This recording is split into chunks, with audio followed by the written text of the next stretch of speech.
Hello and welcome everybody, it's Karen. I've got a 5 by 7 inch pop-up box card to share today. It's a bigger card, a bigger pop-up card than I have made. So I've had to modify it, and I've got a PDF for you down below if you want the instruction sheets. So I'm using these Papero Studio, the White Christmas, some of the pattern papers, and these are the White Christmas cut-aparts. Now, these are amazing. They're six designs and 3 sheets of each design. They come on 300 GSM cardstock, so they are super thick, really nice cut-aparts. But as I was going through it, I noticed all these little gnomes that are playing musical instruments or singing, and I thought that would be so fun in a pop-up box card. So here's what I've got. I've cut this one piece of pattern paper down to be a 5 by 5 inch, and that will cover the back of the card. So that's the card back. But what I did find is when I put this on my mock-up piece, those trees sort of got lost. And so I wanted the trees to go a bit higher. So I ended up cutting more of this off the top. So it doesn't go all the way to the bottom at the back of my card, but there's so much in there I don't think you'd notice it. So the back was 5 by 5 inches. Now these are the 2 angled sides, and they are 3 inches tall by 2.5 inches wide, and I'm scoring it a 1/2 inch in on both of them. Now the one thing you do have to remember is that these are the sides. So one goes on the left and one will go on the right. So they fold in the opposite side, opposite way. So there I've got the 2 side pieces, and I'm showing you here, this is how I came about with the angled line. So the front cross piece is 1 inch tall. So I just put a mark there, and from the back corner down to that 1 inch line, I'm going to cut a diagonal line. So I'm just penciling it in for you. But here it is, I'm just cutting that off. And then when you do the other side, remember to rotate it or flip it the other way so that you've got 2 sides that will go, one on the left, one on the right.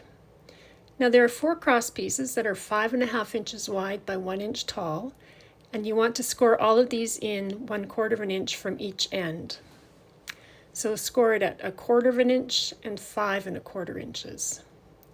And then all of those tabs will get folded in. Now I put one aside for the very front of the card, but the other 3 I ended up just fussy cutting into sort of snowbanks. If you had a die, you could easily do that. Quite honestly, once I had finished the card, you don't even notice the snowbanks because those gnomes take up so much space.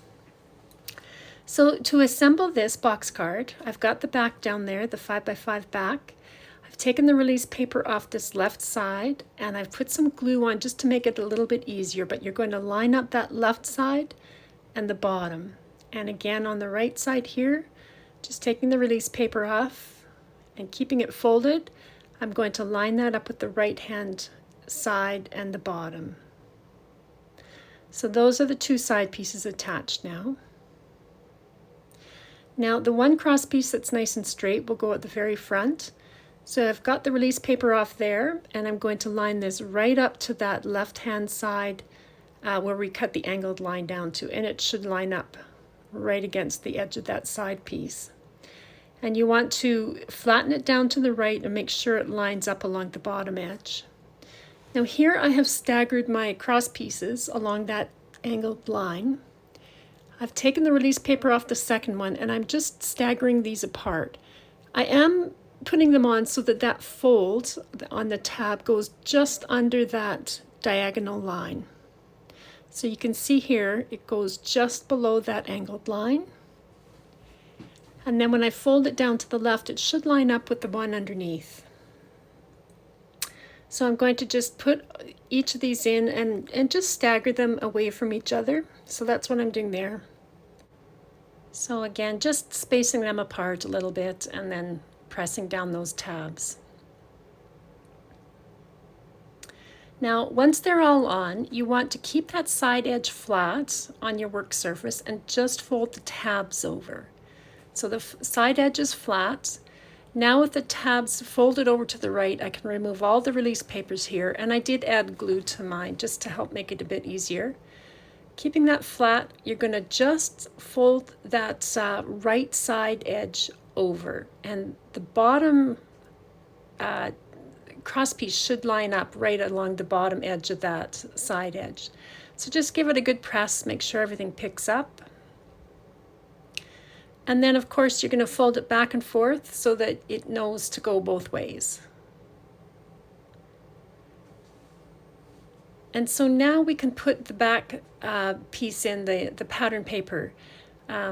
This will hide those side tabs that we got. So if you had put this in before, then the tabs from the side pieces would show up on this pattern paper, and I just didn't want that. So that's why I'm putting that in last.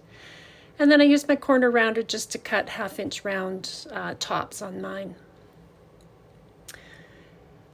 And then along the bottom and the sides, I just cut out little pieces of this extra cardstock to match, and I've used my Nuvo shimmer pen to just add a little bit of glitter along the snowbank edges there. So then it becomes time to start to glue things in. Now this little guy I wanted at the front. Now he hangs over the right hand edge, but if I fold my card to the right, it won't fit my envelope. So if I have him hanging over to the right, I have to fold my card to the left. So you can only have things hanging over on one side or the other, and then you're going to fold down in the opposite direction to make everything fit. So I'm just putting glue to the bottom inch of this little die cut piece and sticking him down to that cross piece. And these characters were that cardstock is really thick, so I didn't need to put these guys up on acetate. But if you've got other images that you want to put in, maybe acetate is the way to go, depending on what you're using. So I'm just filling in all my little cross pieces, adding things where I want it. And then this is the final card. So it folds down really quite flat. That's a 5 by 7 inch envelope. And when you pop it out, you just press it the other way. And it's just full of happy little gnomes all making music, which I thought was really quite cute. There's a few little presents in there. I've decorated the sides of the box and the back. So you can see all those little gnomes there. It stands up really well. It's just a really fun Christmas card to give somebody. Lots of room on the back for your message. So you guys, I hope that's given you some ideas. You think of all the other things you've got in your stash that you could use in this. So thanks for stopping by. I hope everybody's having a great day. Talk to you next time. Bye.